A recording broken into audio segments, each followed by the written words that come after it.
JJ the CPA here. Hope you're doing well. I've got a question for you.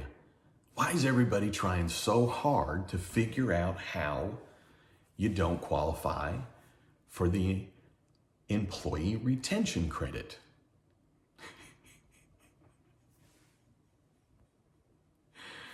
Oh my goodness. So the deal on this thing is we have the employee retention credit.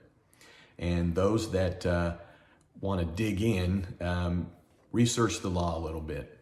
So basically what we know is this: the employee retention credit is that two ways you can qualify. If you are in a partial or complete shutdown of some kind where the government, whether it be local or state, county or city, have declared in essence a health emergency. They've said that you need to stay home. You're in a set of circumstances that if you're under 50 employees and you send your employees home, because you have to, and you're paying them, whatever you pay them, okay, you get a 50% tax credit, okay?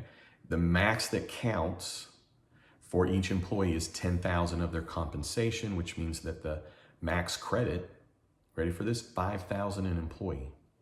Now, if you're under 50 employees, it doesn't matter if they're at home working or not. If they are at home and you are paying them, you are going to get this credit. If you are over 50 employees, they have to be not working and at home. Now, as it relates to the second way that you qualify, this would be most likely later. This would be later in the year, and hopefully we're not even in these circumstances, but unrelated to COVID, the coronavirus, this crisis, etc. If you're in a position where your gross sales are less than 50% of the prior year gross sales for that same period of time, typically looked at for the month, you're going to also qualify for a credit during that time. Now, when you look at the IRS website, and I'll go ahead and put a link in here, but when you look at the IRS website and you look at the last question, which I think is great that we're reviewing this, but it says if you're going to take PPP, you can't take the credit. True.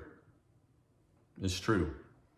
But when we just then go straight into a hole and we think, well, you know, that one sentence defines the entire thing related to the CARES Act and years and years and years, you know, of tax law, then we're kind of being silly.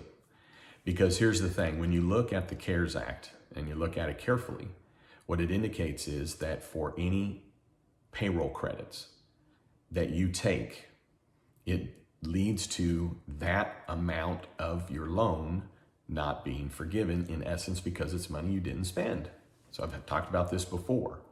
So when you're spending the government's money, it's the government's money, it's not yours. So you're not due a credit on money that you're spending on employees that's not from you, it's not your money.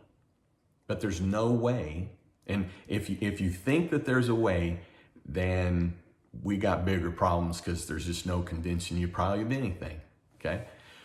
But the thing is that there's no way that taking PPP money would preclude you from a credit for the entire year, because the employee retention credit is any wages paid after March 12th.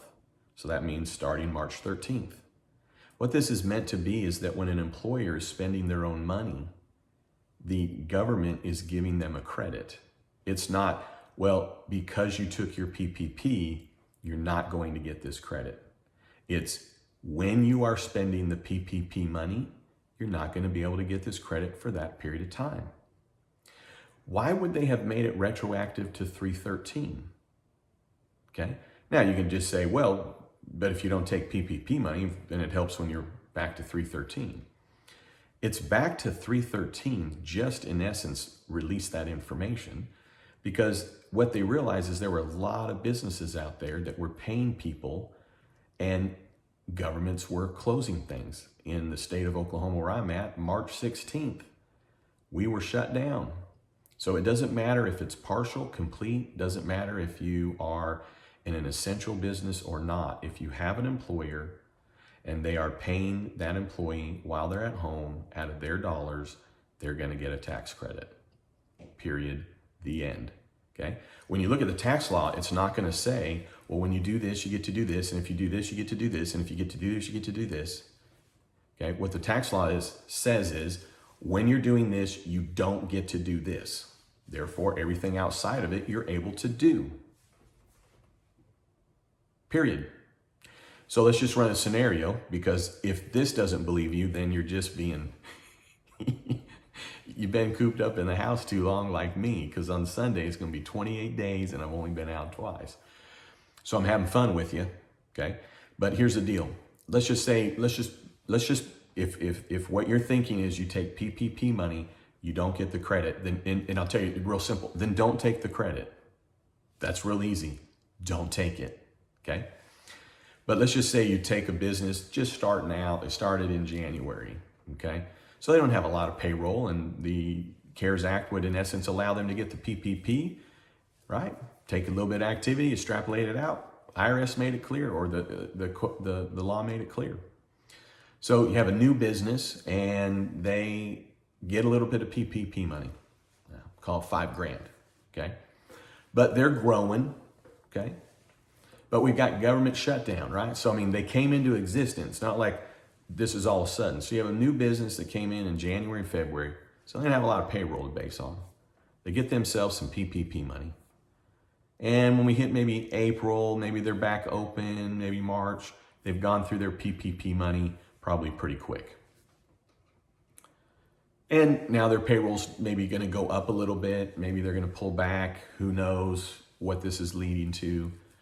So someone taking $5,000 of PPP money, if you think that precludes them from being able to take any other advantage of anything else for the rest of the year because of $5,000,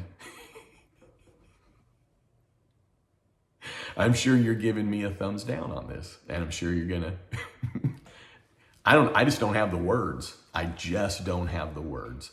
If you think that someone's gonna, by getting $5,000, now they'll never be able to get this credit because it somehow precluded them by accepting this money, you never get this specific tax credit, is ludicrous.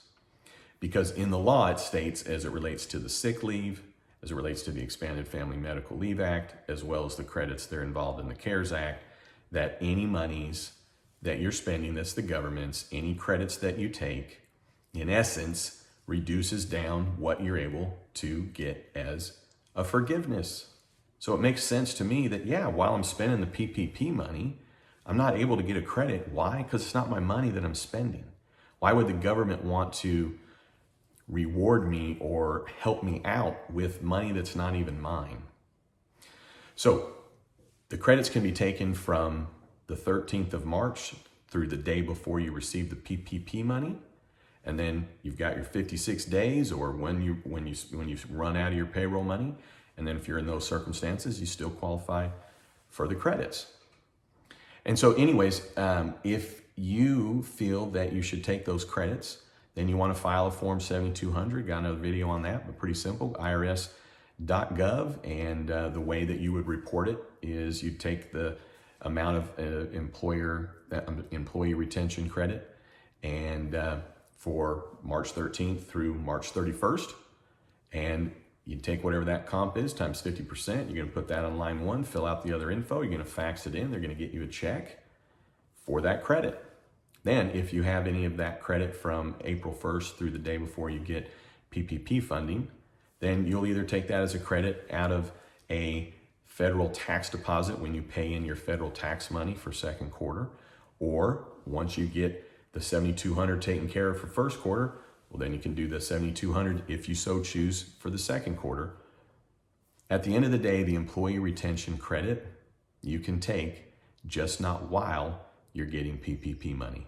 All right. Hey, thanks for tuning in. I'd love it if you'd subscribe. And then don't you ever forget, you've never met a CPA quite like me. All right. Love it if you'd subscribe.